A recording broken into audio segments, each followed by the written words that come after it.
نماز کے دوران اگر مسوڑے سے خون بہہ نکلے تو نمازی کیا کرے؟ الحمدللہ والصلاة والسلام علی رسول اللہ۔ سائل کا کہنا ہے اگر دوران نماز مسوڑوں سے خون بہہ نکلے تو کیا تھوکنا لازمی ہے، اور کیا اس سے وضو ٹوٹ جائے گا؟ کیا دوران نماز تھوکا جا سکتا ہے؟ کیا تھوکنے کی اجازت مسجد اور غیر مسجد ہر دو صورت میں نماز کے دوران جائز ہے؟ کیا مسوڑے سے نکلنے والا خون نگلنے پر روزہ ٹوٹ جائے گا؟ کیا اس کپڑے کو دھونا ضروری ہے جس میں خون تھوکا تھا اور اس پر خون کے اثرات بھی نمایاں ہو گئے تھے؟ کیا ٹیشو پیپر سے صاف کرنا کافی ہے یا پانی سے کلی ضروری ہے؟ اور اگر زمین پر تھوک دے تو کیا ٹیشو سے صاف کرنا کافی ہوگا؟ اگر پانی سے کلی کرنا واجب ہو تو کیا ایک بار کلی کرنا کافی ہے یا 3 بار ہی کلی کرنا ہوگی؟ رہنمائی فرما دیں۔ اس حوالے سے پہلی بات، مسوڑے سے نکلنے والے خون کو نگلنا جائز نہیں ہے، چاہے خون نماز کے دوران نکلے یا کسی اور وقت میں۔ شیخ ابن عثیمین رحمہ اللہ کہتے ہیں اگر منہ سے خون جاری ہو جائے تو اسے نگلنا جائز نہیں ہے، کیونکہ فرمان باری تعالیٰ ہے حرمت علیکم المیتۃ والدم، تم پر مردار اور خون حرام قرار دیا گیا ہے۔ سورۃ المائدہ آیت نمبر 3۔ فتاوی نور علی الدرب جلد نمبر 2 صفحہ نمبر 7، مکتوبہ شاملہ کی ترتیب کے مطابق۔ تو اگر نماز میں خون جاری ہو اور اسے جان بوجھ کر اپنے اختیار سے نگل لے تو اس کی نماز باطل ہو جائے گی، کیونکہ یہ نماز کے دوران کھانے پینے کے حکم میں ہوگا۔ لیکن اگر نمازی کے اختیار کے بغیر ہی حلق تک اتر جائے تو پھر اس کی نماز صحیح ہے۔ ایسی صورت میں اگر نماز مسجد میں ادا کر رہا ہے تو پھر ٹیشو وغیرہ میں تھوک لے، مسجد میں مت تھوکے، مبادا مسجد میں گندگی نہ پھیلے۔ اور اگر مسجد سے باہر نماز ادا کر رہا ہے تو پھر اپنے بائیں قدم کے نیچے یا اپنی بائیں جانب تھوک سکتا ہے۔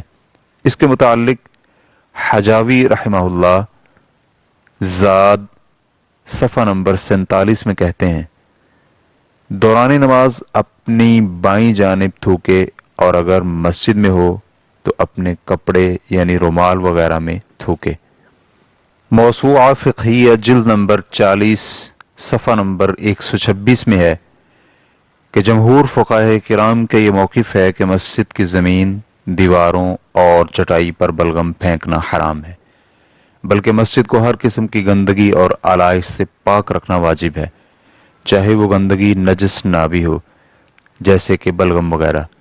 شیخ ابن عثیمین رحمہ اللہ کہتے ہیں اگر انسان مسجد میں ہو تو وہ اپنے رومال یا کپڑے میں تھوک لے، مسجد میں مت تھوکے، کیونکہ نبی علیہ الصلوۃ والسلام کا فرمان ہے مسجد میں تھوکنا گناہ ہے، لیکن اس گناہ کا کفارہ یہ ہے کہ اس تھوک کو دفن کر دے۔ اس اعتبار سے ہم کہیں گے کہ مسجد میں اپنی بائیں جانب مت تھوکیں، البتہ اپنے کپڑے میں تھوک لیں۔ اسی طرح مسجد میں اپنے قدم کے نیچے مت تھوکیں، کیونکہ مسجد میں تھوکنا غلطی ہے، کیونکہ اس سے مسجد میں گندگی پھیلتی ہے۔ الشرح الممتع جلد نمبر 3 صفحہ نمبر 273۔ اس حوالے سے دوسری بات، اگلی یا پچھلی شرمگاہ کے علاوہ کسی اور جگہ سے نکلنے والے خون کے متعلق فقہاء کرام کا اختلاف ہے کہ اس سے وضو ٹوٹتا ہے یا نہیں۔ اس بارے میں راجح یہ ہے کہ اس سے وضو نہیں ٹوٹتا۔ اس کی وضاحت ہم پہلے فتویٰ نمبر 45666 کے جواب میں بیان کر چکے ہیں۔ اس حوالے سے تیسری بات، مسوڑوں سے نکلنے والے خون کو نگلنے سے روزے پر اثر ہوگا یا نہیں، تو اس کے بارے میں یہ ہے کہ اگر روزے دار غیر اختیاری طور پر نگل جائے تو اس کا روزہ صحیح ہے، اور اگر عمدن اپنے اختیار سے نگلے تو پھر اس کا روزہ فاسد ہو گیا ہے۔ چنانچہ اگر وہ روزہ رمضان کا تھا یا کوئی اور واجب روزہ تھا تو اس سے اس کی قضا دینا ہوگی، اور اگر کوئی نفلی روزہ تھا تو اس کی قضا نہیں ہے۔ مزید تفصیلات کے لیے آپ سوال نمبر 37937 کا جواب ملاحظہ فرما سکتے ہیں۔ اس حوالے سے چوتھی بات، ناک یا منہ سے نکلنے والا خون اگر معمولی ہو تو یہ قابل معافی ہے، اور اگر زیادہ ہو تو یہ نجس ہے۔ کپڑے یا جسم پر جہاں بھی لگے اسے دھونا واجب ہے، اور اگر نماز کے دوران نکل آئے تو اس سے نماز باطل ہو جائے گی، اور اگر فرض نماز ہو تو اسے دوبارہ سے پڑھنا ہوگا۔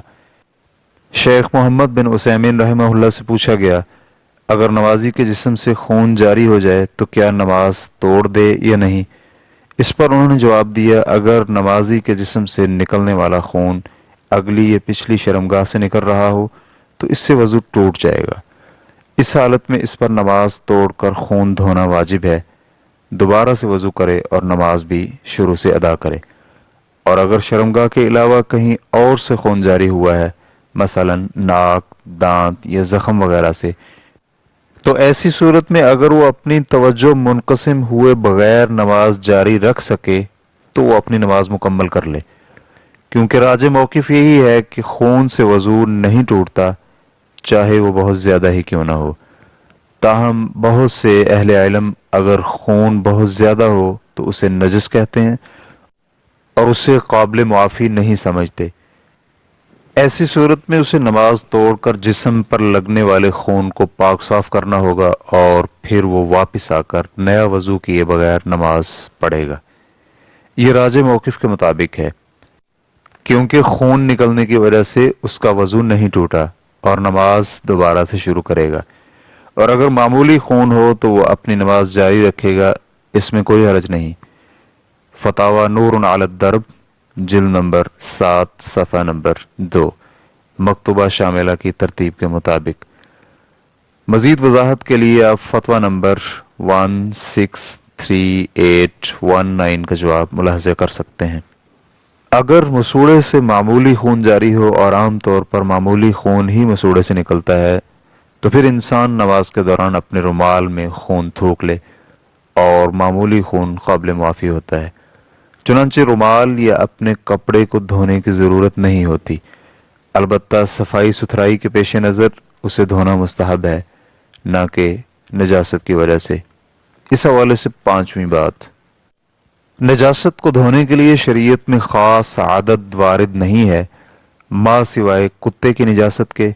کتے کی نجاست 7 بار دھوئی جائے گی اور ان میں سے 1 بار مٹی سے دھونا ہوگا، جبکہ اس کے علاوہ نجاستیں دھونے کے لیے کسی معین عادت کو شرط نہیں بنایا گیا۔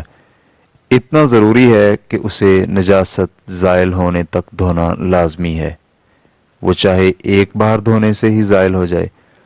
مزید تفصیلات کے لیے آپ سوال نمبر 16385 کا جواب ملاحظہ کر سکتے ہیں۔ واللہ تعالی اعلم۔ اسلام کیو اے ریکارڈنگز مؤسسۃ الشیخ صالح المنجد، المملکۃ العربیۃ السعودیہ، فتویٰ نمبر 230135۔ والسلام علیکم ورحمۃ اللہ وبرکاتہ۔